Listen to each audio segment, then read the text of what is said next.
You've seen most of the files. Who, if anyone, did Epstein traffic these young women to besides himself? Himself. There is no credible information. None. You just heard the FBI director say there's no credible information about who else was involved in the Epstein network. And you did that within 48 hours, did you not? 33 hours. 33 hours. Congratulations. So let me get this straight. They can solve a high-profile case in 33 hours. But suddenly they hit a wall here? Who else did he traffic these young women to? That's the question everyone wants answered. And wait until you hear what happens next. Send this to someone who needs to see it. Seriously. Hit like, subscribe, and turn on notifications so YouTube doesn't bury this. Now, let's go back to where it all started. Excuse me for interrupting, but I'm going to run out of time. You've seen most of the files. Who, if anyone, did Epstein traffic these young women to besides himself? Himself. There is no credible information. None. If there were, I would bring the case yesterday that he trafficked to other individuals. And the information we have, again, is limited. So the answer is no one For the information that we have in the files. in the case file. Mr. Director, you and the FBI, working with state and local law enforcement officials in Utah, have caught the assassin of Mr. Charlie Kirk. Is that right? We have a suspect, yes, sir. And you did that within 48 hours, did you not? 33 hours. 33 hours. Congratulations. We've had other political assassinations. Back in June, an assassinated Representative Melissa Hoffman, Mr. Hoffman, Senator John Hoffman, and Mrs. Hoffman in Minnesota. You and the FBI and Minnesota state and local law enforcement officials caught the assassin within 48 hours, did you not? I believe that timeline's correct, Senator. Congratulations. Sometimes we miss the forest for the trees. Good work.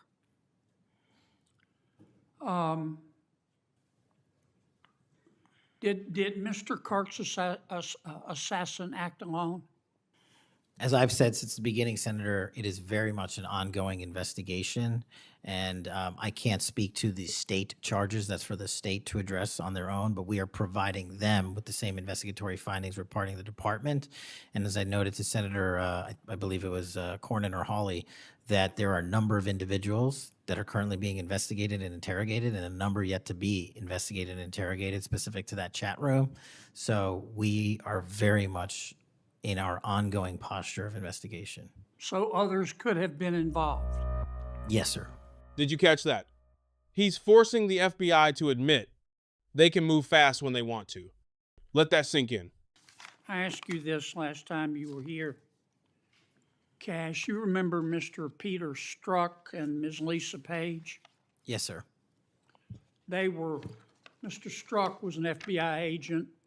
Ms. Page was an FBI lawyer. They were both very aggressive anti-Trump political activists who allowed their political opinions to affect their work at the FBI. Is that a fair statement? I believe their text messages and their testimony that was secured by the OIG and DOJ speak for themselves. In fact, Mr. Strzok and Ms. Page were having an extramarital affair, and at one point, Ms. Page texted Mr. Strzok, quote, "Trump's not ever going to be president, right? Right?" And Mr. Strzok replied, "No, he won't. We will stop it," end quote. Ms. Page resigned from the FBI. Mr. Strzok was fired. They promptly sued the federal government and the FBI and Justice Department for releasing their emails, which revealed all of this. The FBI settled that lawsuit for $1.2 million, gave Mr. Strzok $1.2 million cash, gave Ms. Page, who resigned. She wasn't fired, she resigned, she quit. Gave her $800,000. Who at the FBI made that decision to give them money?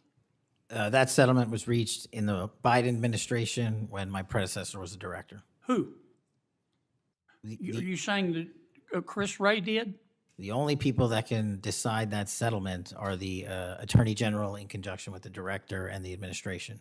Okay, so you're telling me that Attorney General Garland and Director Wray decided to give them the money? Is Yes, that sir. right? Yes, sir.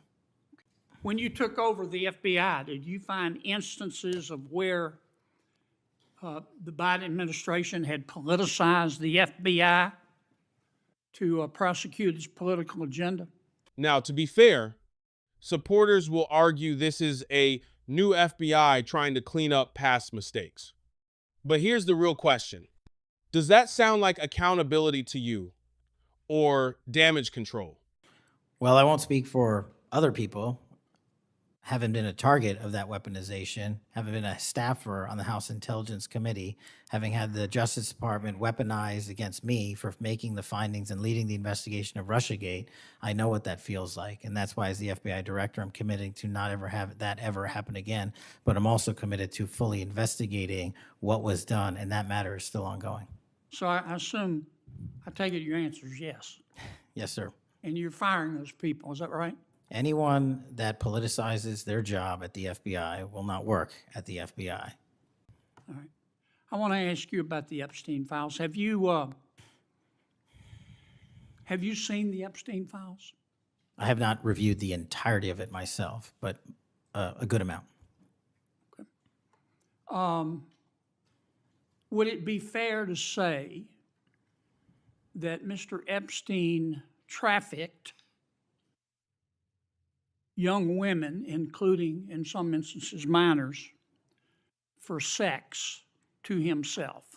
That was specifically the allegations in the 2018 indictment in the Southern District of New York. Okay. Who else did he traffic these young women to?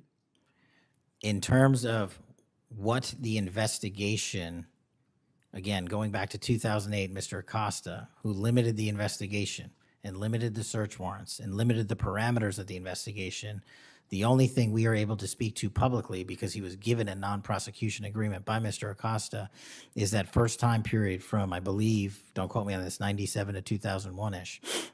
And then when the Trump administration courageously reopened it. So you're releasing them a little bit at a time, is that correct? We're releasing as much as we can, but we are limited by 3 different court orders, and the department went back to each of those judges to waive those court orders or have them lifted, and each of those judges declined. Will you release all of them, or at least as many as you can? We will release everything we are legally permitted to do so. We are continuing to work with the House on the subpoena request. We have substantially complied with it, but we will continue to release whatever we are legally permitted to do so. Okay. I strongly encourage you to do that, Kash. This issue's not going to go away. And I think the central question for the American people is this. They know that Epstein trafficked young women for sex to himself. They want to know who, if anyone else, he trafficked these young women to. And that's a very fair question. I want to know that answer. And I think you're going to have to do more to satisfy the American people's understandable curiosity in that regard. Mr. Chairman, may I just respond to that? I agree, Senator. And what we have done, and just to remind folks, the Epstein case files existed in the 2 prior administrations, in the Obama administration and the Biden administration, and they didn't release anything. And there was President Trump in the first administration that renewed charges against Mr. Epstein. And I know it's a little complicated to understand, but what exists in the Epstein case files was a direct result of the limited search warrants from 2006 and 2007, which hamstrung future investigations because of the non-prosecution agreement. And multiple administrations had the opportunity to look at the entirety of that case file and recommend prosecutions against anyone that was trafficked under Mr. Epstein and anyone that participated in that trafficking. And the only person to bring charges was the prior administration against Mr. Epstein. Now, I am not saying that others were not trafficked and others were not involved. What I am telling you is that based on the information we have, and we have continuously and publicly asked for the public to come forward with more information. If there is, we'll look at it. But based on credible information, we have released all credible information, and the information that the Department of Justice and the FBI never releases is information on investigations that are not credible. And we don't release the names of victims who weren't credible, but in the same time, we don't release the names of victims who were credible. And so the that's by law. And so the information we are releasing now is historic, and it is also to the maximum capacity that the law allows. That's the moment everything changes. The same agency that claims unmatched capability suddenly has limits. You're not going to see this on the nightly news. Now I want to hear from you. Do you believe there really is no one else connected to this case? Or is something being hidden? Drop your answer in the comments.